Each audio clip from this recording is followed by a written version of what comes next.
Dear Mr. A&R, we all struggling artists. Realize the world is cold, but we came here to spark it. Swimming little guppies in a sea full of sharks. It's gonna take a miracle to not end up hard. Hello, and welcome to another episode of Inside the Six with Ian and Thomas. Hey, everybody. We're back. We're trying to get on a schedule. Life happens. It's crazy. But I think this is going to be our schedule for now until next semester for school starts, and we'll have to work it out. I think it should probably be the same. Hopefully. But Bear with us. we're trying. We just want to get good content out there for you, and I think as long as we get it out, it's usually fairly good content. I think so. Anyways, Premier League. Lots of interesting games. Lots of interesting points dropped from a lot of teams.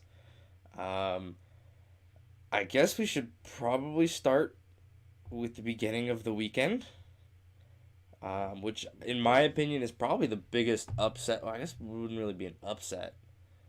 The biggest surprise. Yeah. Biggest surprise. Yeah. 100% biggest surprise. Definitely a surprising Newcastle is killing Giants. They're not beating all of them, but I mean they beat Tottenham. I believe they drew with Arsenal. They drew with City. They drew with Wolves. They beat United. They drew Leicester in the Carabao Cup. I mean they're having a good season. Yeah, they're not doing terrible. I think they could be a little bit higher in the table, but then again, it's in that mid-table area. It's tight. It's very, very, very close. They're literally, And they actually had the opportunity to win the game against City. John Joe Shelby scored an absolute Brilliant screamer for the final result, for the equalizer, the second equalizer. God, it was such a good goal. And that wasn't the first one he had. Ederson had to make some saves, man. Which, I mean, thank God he's back. Imagine if the down on himself Claudio Bravo is in goal. Yeah, That's that hurts. Your confidence as a goalkeeper is one of the biggest attributes you have to have. And if you're not confident, you're done. I mean, and that'll come up again this week. There's another goal that happened just because of somebody's lack of confidence. But that was definitely, I think, one of the biggest shocks of the week, because I did absolutely. Yeah, I would not have ever thought that. I mean, you look at the lineup for the next weekend of matches, and you think, okay, Newcastle's going to host City. That's going to be 4-0. Yeah. City. I would have never in a million years bet on a 2-2 draw. Newcastle never gave up an inch. No. Never. I think maybe their confidence is still just a little down because, they're Newcastle and they struggle. But they didn't play like it this past Saturday. No, and Steve Bruce's tactics are brilliant. He has gotten his squad very, very, very good at being able to contain. They let in goals every once in a while. They still have a lot to work on, and they maybe don't have top tier players, but they make do with what they have. They kind of absorb the pressure as much as they can. The siege mentality, something he's talked about over and over and over again. They absorb it, and then they go on the counter, and it just works for them. And when you've got a midfielder like John Joe Shelby, who was never a bad player, he was just always one of the ones that was just unnamed. Even when he was at Liverpool, I mean, he was a pretty important part of the Liverpool lineup under Brendan Rodgers. And then when he left Liverpool, and I think he went to Swansea first. I think so. And then to Newcastle. He started pretty much making a name for himself at Swansea. He was a pretty integral part of what was going on there. Yeah. And now at Newcastle, he's a really well-rounded player. He's solid defensively, and he's very attack-minded. And he's just good leader to have in the middle of the pitch. And now the fact that he's gotten a little bit of age on him, and I'm not saying he's old by any means. He's grown up a little bit. He's definitely matured. He's not the hothead he once was. He's still pretty aggressive, and that works. It works really well for him. But to have someone like him wearing the captain's band right now, I'm almost positive he's been wearing the captain's armband, leading that team and just kind of directing traffic, and you can, when you watch the match, you can always see him. I mean, you can't hear what he's saying, but you can see. I mean, he's always gesticulating one way or another. He's maneuvering his teammates around, like, hey, you should be over here. Let's go over there. You do that. I got this. You know. Yeah, it's brilliant, and it's really working. He's very important to them, and he's only going to get more important as time goes on. So. There's a couple more points I want to talk about from that game. I think that it's been one of the biggest downfalls for City in the games that they've dropped points in so far. Defensively, they are not nearly as solid as they were last year. I don't know what's going on. I don't know if it's injuries. I don't know if it's a confidence thing. Maybe they got too cocky and they maybe realized, oh crap, maybe we're not as good. But they are. They are. And that's the thing. I think it might be a confidence thing. They just aren't defending and playing like they did last season. Do you think it has anything to do with it? Maybe they're tired. I mean, they have a ton of international players, and they're in Champions League. You know, they've got international stuff. FA Cup, stuff like. Do you think maybe some of these guys are just getting tired? They don't have Vincent Kompany anymore, and I know last season he wasn't really that big of a part of what was going on at Manchester City, but the season before that, I mean, he was the talisman. I mean, if he wasn't on the pitch, they lost. Last year he had some injuries, but when he did play, he played well. I mean, it's Vincent Kompany. I mean, he's the guy I still blame for Liverpool not winning the league last year. I mean, it came down to the fact that Vincent Kompany scored that goal. A ridiculous goal against Leicester, and that killed Liverpool's hopes. So, do you think maybe that some of these guys are just tired? Could that possibly be it? Might be tired, but I mean, you look at teams like Liverpool. I mean, they have a ton of international players. They're in the exact same tournaments, True. Including the Club World Cup coming up. Yeah. I mean, and they don't seem to be slowing down at all. Yeah, we'll talk about that later. I mean, these big teams eventually are going to get tired. It's something, especially, Kevin De Bruyne has been big about. There are just, in his eyes, too many games. Yeah. I mean, you've got EFL Cup, you've got FA Cup, you've got the Premier League. These big teams are in the Champions League. International breaks every month where they're playing, instead of one game a week, it's 2 games a week. In the Premier League, we're getting into 2, midweek games now. Yep. And speaking of, games like that and tournaments like that and a lot of games, and talk about, teams like Liverpool. Liverpool has, they're in the same tournaments, and they've got the international players and things like that, and it's going to affect them, but it hasn't affected them so far. I think maybe it has affected them. I know we're not going in order now, but, with the Liverpool match when they hosted Brighton, it was a little nervy at Anfield. Mm-hmm. And the thing is, with Liverpool and their hopes for finally hoisting that trophy this season, I think it's going to happen. I really do. I mean, they're what, 11 points clear right now. 9 points after Leicester played. But December is going to be absolutely brutal for Liverpool. Mm-hmm. They are going to be playing 12 matches in 31 days. Not only that, but coming up, Tuesday, December 17th, Carabao Cup game at Aston Villa. Wednesday, December 18th, FIFA Club World Cup in a completely different country. In Qatar. I mean, this is something that, Jurgen Klopp and his assistants have had to sit down and go, okay, we are not forfeiting these matches. This is not going to happen. This is a good experience that we can use to build. And I think what they've decided to do is they're going to send, one of his big assistants, or they're going to leave one of the big assistants in England, with their second team, like a lot of their youngsters, to play the Carabao Cup game, which is who they've been using for the Carabao Cup anyways. And then they're going to send their first team over to do that FIFA Club World Cup because it's a more prestigious tournament. You have to win the Champions League to even be in it.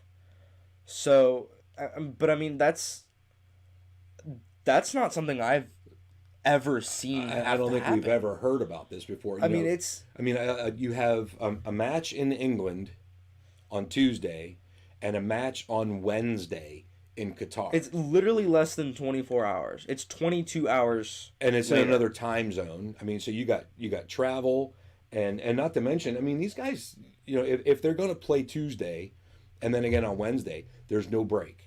They have no rest. There's no way you can recover in 22 hours from a 90-minute match. I play here, in the adult league, and I've had a game on Monday night and then a game on Tuesday night.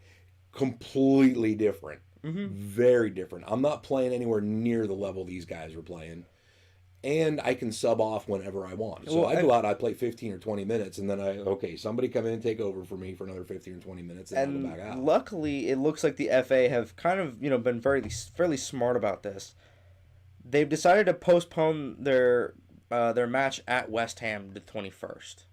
So, they've got the game home against Watford, their Carabao Cup against Aston Villa, FIFA Club World Cup game the day after that. And then they were supposed to have a game the 21st, 3 days after that. I mean, you have to travel back from Qatar, get back in, go to West Ham. That's huge. So they've decided, okay, we're going to postpone that game. Your next game after that is going to be Boxing Day. So at least the FA is kind of looking at this like, okay, hey, yeah, this kind of sucks. We'll give you a little bit of leeway. But I still think it's something that they definitely should have postponed the Carabao Cup game. I mean, just, looking at their schedule. So they got upcoming, they've got the Merseyside Derby on Wednesday. Saturday, they're at Bournemouth. Tuesday, they're in Salzburg for Champions League. That Saturday, they're back at Anfield against Watford. The Tuesday after that, Carabao Cup at Aston Villa. The very next day, they're in Qatar playing for the FIFA World Cup. And they have postponed the match for the 21st at West Ham. But then they have Boxing Day against Leicester at King Power. And then Sunday the 29th, they host Wolves. And then 3 days later, they host Sheffield United. I mean, that's a ton of matches. And they're not easy matches. That's just December. That's just December. Yeah, and there's no pushovers in here. Wolves, Sheffield. I mean, the Club World Cup's going to be a tough match. I think Aston Villa's going to be a tough match for Carabao Cup. I know they got Leicester coming up, Tottenham coming up, United's coming up. I mean, they're literally their next match Wednesday. The Merseyside Derby. Which is another thing I want to talk about because that news still somehow hasn't come out yet. I'm still floored. All right, so because it's late Monday night and we still haven't heard that news that I have been predicting week after week after week. How has Marco Silva not been sacked? How? I mean, they went up 1-0 against Leicester, against a lackluster Leicester. Mm-hmm. Say that 3 times fast. Lackluster Leicester. I was about to say Leicester again. Wow, that was... See? All right, then. You got me. So, but it's... Send us a video of you guys saying that 3 times fast. That's pretty cool. They are literally 17th in the table. 17th. They're 2 points out of relegation. 2 points from relegation. And Marco Silva has even said... What, last week? After the Leicester game, he came out and said, match. I don't think I'll be manager for the Merseyside Derby. And here it is. It's late Monday night. It's 10 o'clock p.m. here, Eastern Standard Time. And Marco Silva still has a job. There has to be discussion somewhere. I mean, because I was watching that match. Leicester was not up to par. Leicester wasn't the Leicester that everybody No. has come to know and admire. Not until the they, end. They just had a bad day. Yeah, It was just a bad day. They clicked on, and they showed why they deserved to be in the top 4. And the announcers even said it. Yes. They said top 4 teams win these games. And then right after that, And they scored the winning match. Yeah. They scored the winning goal. It was one of those things that you kind of saw it coming. Leicester were pushing. Everton were on the back foot for a long time, and they showed like they were going to give, which is something that we've seen all season. They are showing that they're going to give. They just aren't strong enough to hold these things. And that's why they continue to lose the games that they possibly could win. Yeah. I mean, Richarlison scored a fantastic header in the 23rd. It was a wonderful goal. Sidibe had just a perfect cross, and Richarlison was on point, and just a nice flicked header, and it was a great goal. And that kind of put Leicester on the back foot for a little bit. They weren't sure what to do at that point. It kind of shocked them. Yeah, I think it shocked them. And then toward the end of the game, Jamie Vardy got one in the 68th. Jamie Vardy, you expect him to score. And it was a phenomenal goal. It was so pretty. And you saw it coming. I mean, it was a great team goal. You saw it coming. And then they made Kelechi Iheanacho, they made the substitution to bring Kelechi Iheanacho on in the 62nd minute. And I think that's what led to the Jamie Vardy goal, because he had the assist. Absolutely. Brendan Rodgers deserves so much respect for that substitution, because I believe it. I know the announcers said it. It changed the face of the game. That substitution won them the game. It changed their formation a bit. It changed their tactics. It changed how they attacked the ball, and it won them the game. And at that point, even Everton changed their formation. And what Marco Silva was thinking when he went to a back 5 on a 1-0 lead. Let's go to a back 5 and park the bus. I mean, that's some crap that Jose Mourinho would try. And it absolutely failed them. Leicester were running rampant through the midfield. They were getting the ball forward immediately. Yeah, I mean, there were some good saves. Jordan Pickford had to come up a couple of times and show why he's the great goalkeeper that he is, how he is the great goalkeeper that he is. But with a back 5, Leicester was getting the ball forward so fast. It was an unfair advantage for Everton to be running a back 5 with Leicester with the quality that they have. FotMob's got Wilfred Ndidi as the player of the match with an 8.2 for Leicester City.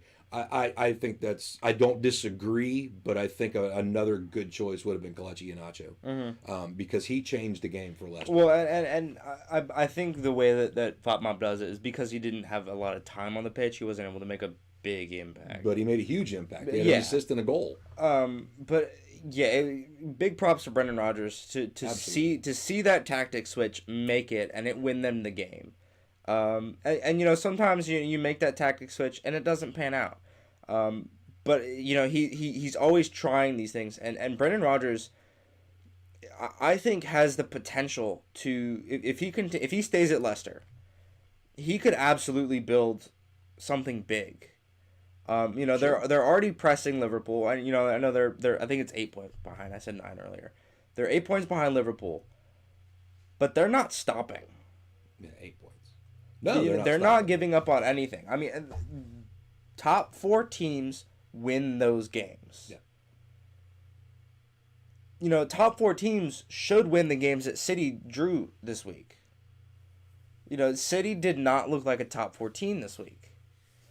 Chelsea did not look like a top 4 team this week. And that's your top 4. Liverpool, Leicester, City, Chelsea. There's 8 points from first place to second place. And then there's 3 points between second and third. City's 3 points behind Leicester, and Chelsea's 3 points behind City. Tottenham's 6 points out of top 4 in 5th place. And you got, Wolverhampton's in 6th place, tied on points, but goal differential. and they played Sheffield United, and I was really excited about that match. I thought it was going to be an absolute knockdown, drag out match. It was not a bad match. It wasn't. But it was kind of lackluster. It was kind of boring. A little disappointing. Because both teams have a lot of quality, both teams have a lot of creativity, and neither one of those things shown for either one of them. No. It ended up in a 1-1 draw, I think. Yeah. And the goals were actually really far apart.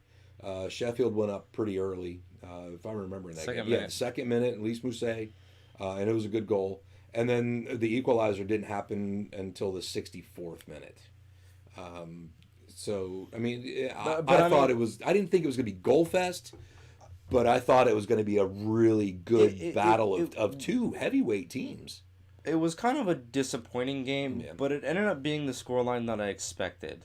I expected it to be 1-1, 2-1 in one direction, or 1-0 in one direction, because these are two teams that are on good pace right now. Yeah, they're playing really well, and I know Wolves is probably a little bit stretched thin because they've got Europa League as well.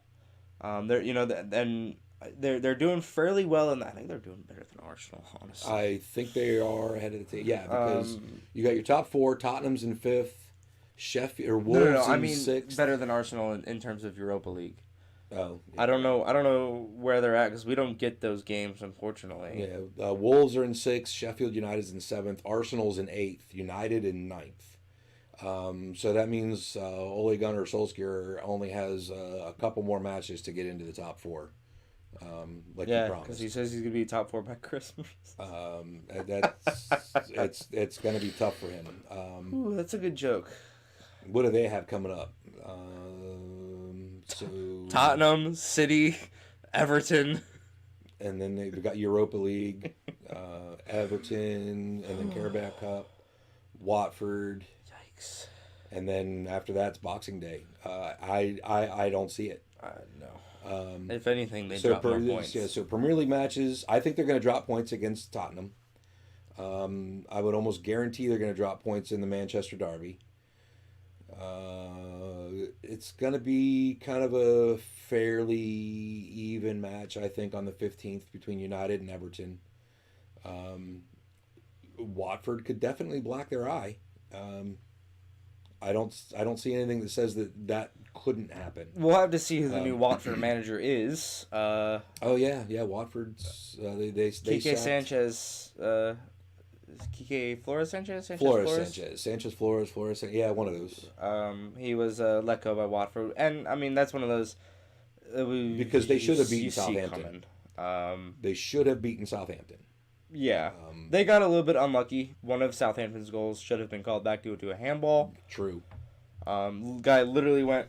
He literally did a hand of God kind of thing, and even on VAR review, and they took a fair amount of time to review the goal, and it didn't get somehow. Even the commentators didn't mention it until probably 15 or 20 minutes later. They didn't mention it until after the game. Okay, so maybe it was longer than that, but. At least if I remember correctly. Yeah, I mean, I didn't see it until they mentioned it. I mean, they show the replays and things like they show the VAR replays and things like that, and it wasn't noticed until, so somebody somewhere said, "Hey, man, there's a handball there," and the commentators picked up on it and pointed it out, and that's when I noticed it, and I was like, I mean, we watched the replays over and over again. Yeah, like, that looks good, and then as soon as they said, "Oh, there's a handball," and we're like. And hey, look, there is. Sure is. His hand was in an unnatural position, and he had it kind of he clearly bumped it forward. And he bumped it forward. It was a pretty clever move. I think he had the ball past him anyway, and that was probably unnecessary. But the fact that he did it, the goal should have been called back. So it should have been a 1-1 draw, and probably a red card. I don't think that's red. I don't think that's straight red. No, I think it's yellow. It's a strong yellow. But Danny Ings, still coming out for Southampton. He fought hard for that one. And James Ward-Prowse with his his set piece prowess. I mean, rivals Gylfi Sigurdsson. So good. It was absolutely just disgusting. Well, we got to talk about the Liverpool match because of the dramatics at the end. Oh yeah. So I guess we're going back to Liverpool. Sorry. Well, we don't have to. Liverpool got a pretty nervy win over Brighton at Anfield. It wasn't actually looking too good for the Reds after Virgil van Dijk scored two brilliant free headers, both assisted by Alexander Arnold. 18th minute, 24th minute. It came out the second half, and it was really a lot of silly mistakes. I mean, even Trent Alexander-Arnold was making his usually pinpoint passing was lacking just a little bit, and there's probably some fatigue, maybe just some mental breakdown here and there. For some reason, in the 76 minutes, Brighton had a pretty good breakaway, and it was a one-on-one with the goalkeeper. Allison came out of his box. He was in the D. The attacker saw it, tried to chip him, and there was a defender there that could have helped him out. But for whatever reason, Allison made the decision to put his hands up and slap the ball away. He knew what he did, immediately knew what he did. He's like, yeah, I did it. So it was straight red. He's out of the box. He's last defender, goal-scoring opportunity. Deliberate handball. Straight red. And then, so Adrian comes on. It's still 2-0 at this point. Adrian comes on, setting up the free kick for Brighton to take after Allison's foul. He's still on his left post, setting up his wall when the referee blows the whistle. Brighton takes advantage of that, and literally just passed the ball into the net to make it 2-1. There was a lot of tension over that. A lot of really upset Reds players and managers. It's part of the game, but it's a little bit disrespectful. It was, and it's but something you don't really see. You listen. The referee knows that he's going to set up a wall. Yeah, and it's going to take a little bit. Now, maybe the referee was thinking, "Listen, we've already taken enough time to swap goalkeepers. Blah blah blah. I'm not adding a whole bunch of time. I'm just going to blow the whistle and get this thing over with." But yeah, it's disrespectful, and it goes against the spirit of the game. But it is what it is. I was upset about it. But Liverpool, and then from that point on, Liverpool was really kind of rattled. They were rattled quite a bit, and it was looking pretty nervy, like they were going to drop some points. But they pulled it off. So another win at Fortress Anfield to keep them in the running. See, Tottenham once again almost blew a 3-0 lead. It's twice now. I don't know what Jose Mourinho's doing. Maybe he's just trying to make it more interesting for the fans. I think what he's doing is he gets a 3-0 lead and he parks the bus. That's And Tottenham can't do that. Tottenham doesn't park the bus. And they don't have the defenders for that. Manchester United didn't have the defenders. That's why it didn't work for them. They're gonna struggle. I personally don't think Jose Mourinho's the right fit. He won't last long. I don't think he'll last long. Now he's gotten 6 points out of his last matches. Yeah, but he's played West Ham and Bournemouth. He's got the wins. And he's almost blown the wins. Well, that's true. For both of them. He's got United coming up. He really doesn't have a big test until Chelsea December 22nd. And then after that, he's got Brighton, Norwich, Southampton, Liverpool January 11th, Watford, Norwich, City February 1st. He really doesn't have many big tests this season. He's got, like I said, United as his next game, but and you have to really his return to Old Trafford. I'm excited to hear that. I'm excited to hear that too. That's going to be a cauldron of absolute boo. If there is one time that I want United to absolutely demolish a team, it would be Jose Mourinho's Tottenham. I'm going with that. I'm going with that as well. I know we're supposed to be unbiased here. Why? We're not sponsored by anybody. That's fair. Screw it. Let's go United. We're not sponsored by anybody. They're not pushing for anything right now, anyways. So it'll help Solskjaer out a little bit. It'll last another week. I got as far as Manchester United. I'm a member of a Facebook group, for the local Liverpool supporters club, and of course, we've got our messaging and things like that. And this guy, he posted it looks like a screenshot of a tweet, and I have to edit it because of language. It says, as if my boyfriend just texted me, quote, "I can't do this anymore," unquote, out of the blue. And I go on to find out that he's talking about freaking Manchester United. So she thought he's breaking up with her via text. And what it comes down to is the fact that he just can't stand Manchester United anymore as a United fan. So, just a little giggle for everybody out there, all my friends who have that Mank stank. And Jeremy Martin, I'm looking at you. We didn't even talk about Arsenal. What about Arsenal? The fact that their manager was sacked. That's right. Oh my God, Unai Emery got the boot. Unai Emery is no longer the manager of Arsenal. Yeah. Have they announced a new one yet? The interim manager is Frederick Lundberg. Lundberg. Some guy. Lundberg. Freddie Lundberg. I mean, yeah, after a 2-2 draw at Norwich, they just were no longer happy with Unai Emery's tactics. I don't think I don't disagree. I don't think he's a permanent replacement. I think they're going to try and find somebody. I have heard talks that maybe Mauricio Pochettino. Well, the job's open.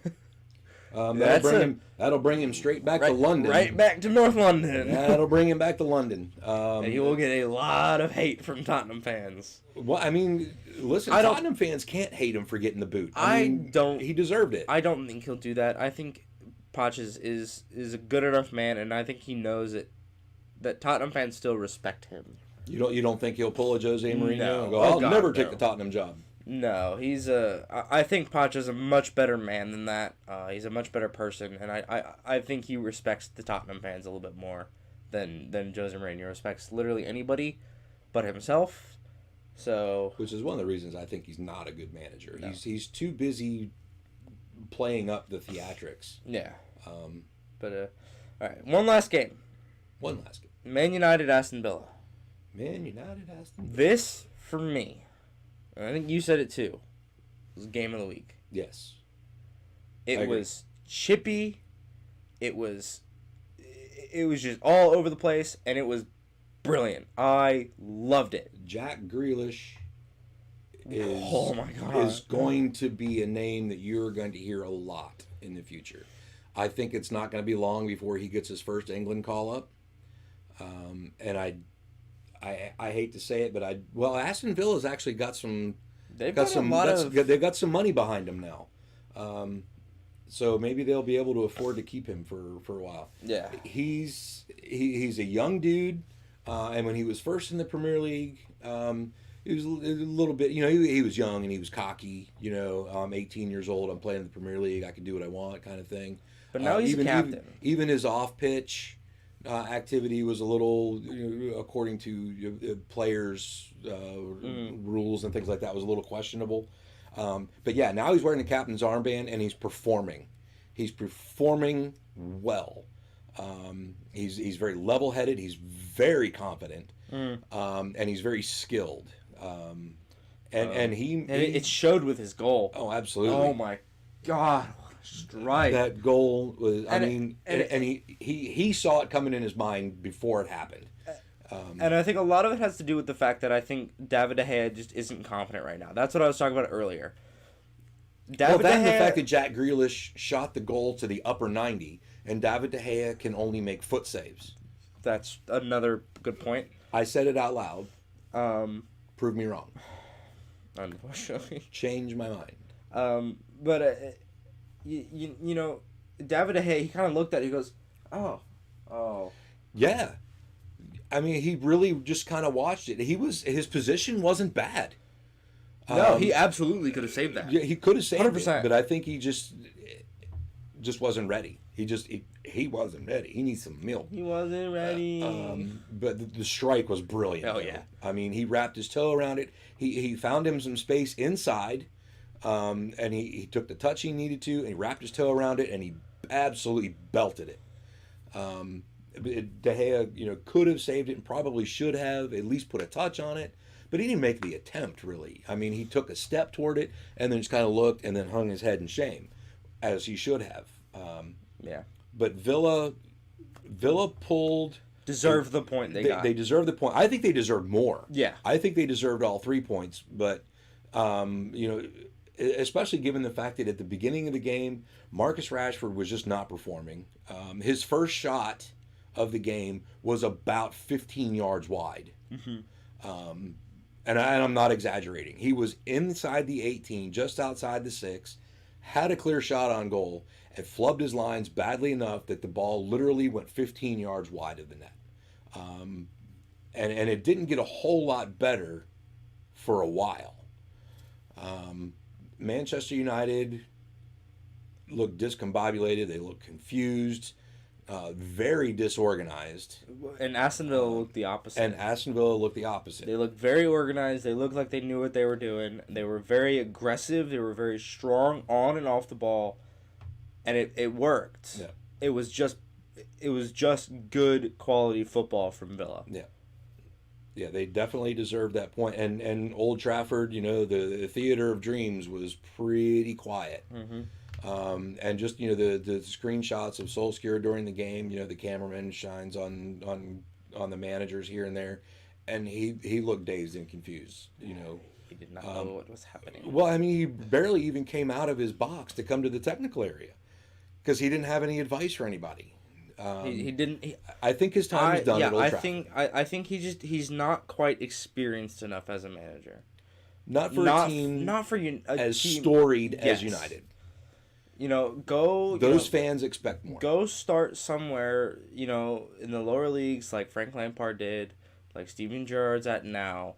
Start with a smaller team. Work your way up. You have to prove yourself. I think the problem is United went, oh, a legend. We'll bring him in. Everything will be great.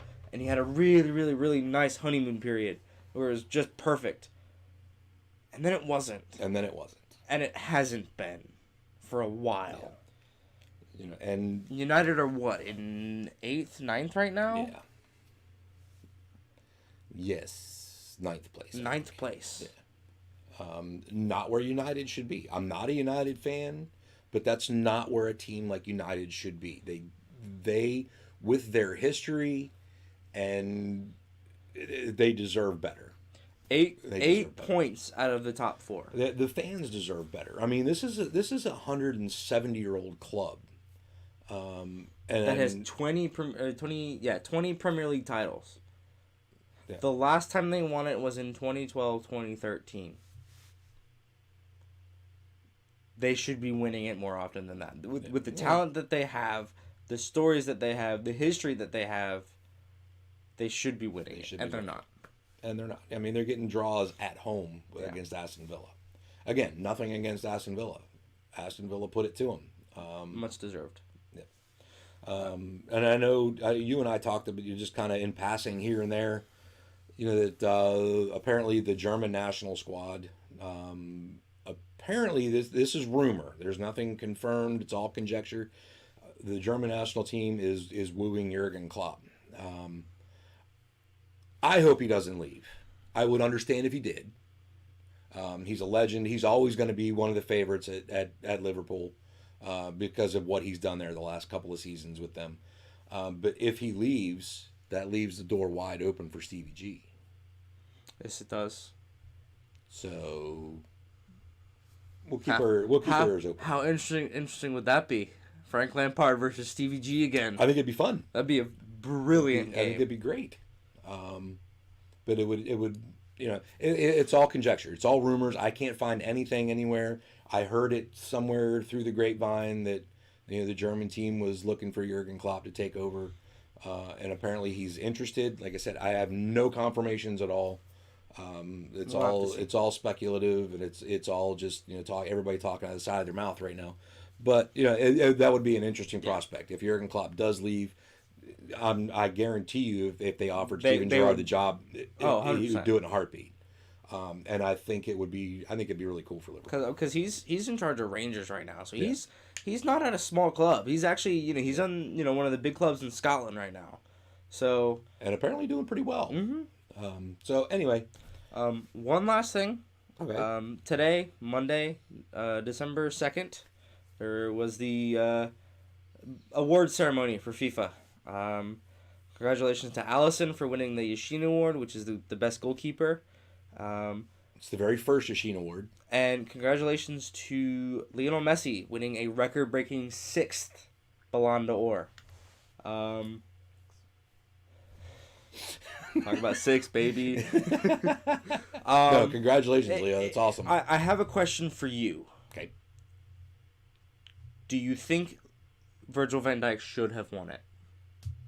After the season he had, winning the Champions League and coming oh so close to the best league in the world, do you think Virgil van Dijk should have won it? I'm trying to be impartial about this because I'm a Liverpool supporter and Virgil is one of my favorites. Based on what I think, as far as the requirements or the basis for giving that award, yes. Okay. I think Virgil should have won it. Do you think Lionel Messi should have been second, with Ronaldo still third? Yes. Okay. I agree with you. Yes. I 100%, again, I'm impartial. I'm a Chelsea fan. I think Virgil van Dijk had a fantastic season. I'm not taking anything against Messi. He had a Absolutely good not. season. I love Messi. He's my favorite player. And I think a lot of the weight that goes behind, who wins the Ballon d'Or is there's a player vote. Yeah. And I think if you polled every single professional footballer in the world, I would say that a huge majority of them are going to tell you that Leo Messi is their favorite. Mm-hmm. He's magical. I mean, it's absolutely astonishing what that man can do with a football at his feet. But I think Virgil had a little bit of a better time, a little bit better season. And I would lay odds on the fact that in the player vote that Virgil voted for Leo Messi. Yeah, he came out and said he did. And I wouldn't blame him. I mean, I think I think I would have a hard time voting for myself for an award like that. But, it is what it is. Congratulations, Leo Messi. Congratulations to Virgil van Dijk for coming in second. Oh, I mean, there's another opportunity next year. It's a huge honor. I mean, and he's been very humble. He's like, yeah, I'm just happy to have been nominated to be put in a class of players with Cristiano Ronaldo and Lionel Messi right now. Absolutely. As a defender. It just goes to show how good of a season he had. As a defender, he was in that company. So yeah, that's pretty awesome. Final little tidbit I have, kind of another one of those feel good things. Ian's happy corner. Ooh, bringing it back. Yeah. That's a good one. At the ceremony, the FIFA ceremony, there was a small interview with Didier Drogba, Chelsea legend, king of football. Brilliant. Yeah. Brilliant player. Absolutely, just a super cool dude, from what I understand. But he, during this little interview, he said that about 10 years ago, there was a match. I forget what match he said it was, but they didn't fare so well. And as he was leaving the pitch, he said a small boy stopped him and asked for his autograph. And because he was feeling bad about the result of the game, he declined. He said no. He later came to find out that young boy 10 years ago was none other than Kylian Mbappe. So at the ceremony, he said he was going to pay his debt. And he made sure that Kylian Mbappe got a picture taken with Didier Drogba. And they showed the picture. And both of them smiling ear to ear. I can't imagine what it's like being a young star, superstar like Kylian Mbappe, and then finally meeting the legend like that.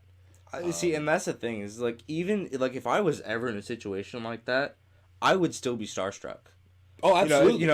If I was at that ceremony, a professional football player, and I see Lionel Messi, I'm gonna freak out. Yeah. Cristiano Ronaldo, I'm gonna freak out and ask for his autograph. Absolutely. Like that's.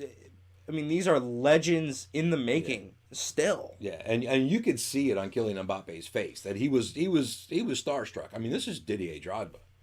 He was the king of football for a long time. And like I said, just a super cool dude. The rumors are that after his career, he retired. He bought a USL team, Phoenix Rising. And he owns that team now. But the rumors are that he gave so much of his money away that he's literally broke now.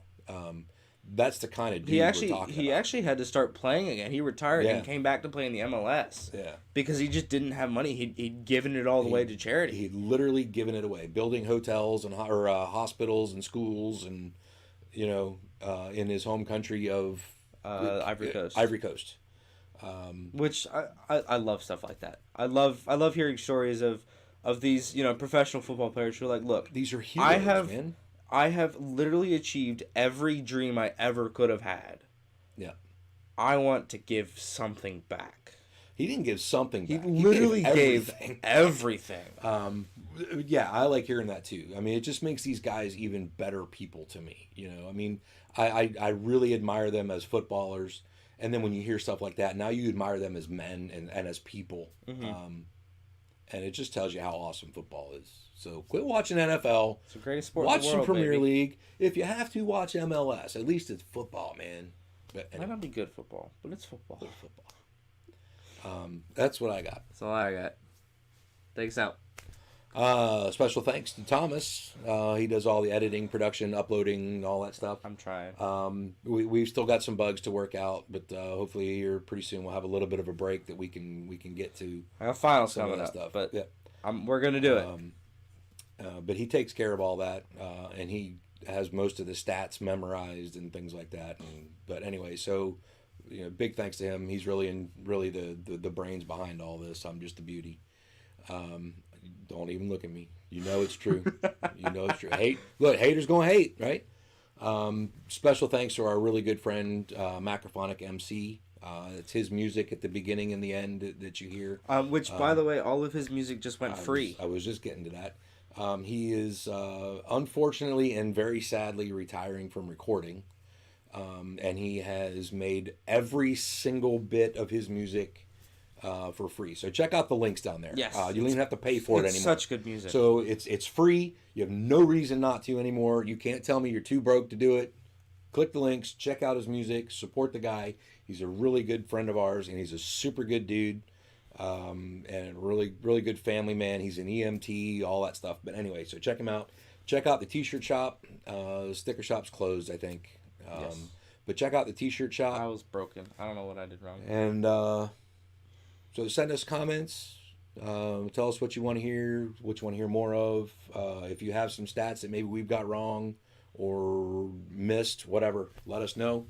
And we'll see you inside the six. Thanks, guys.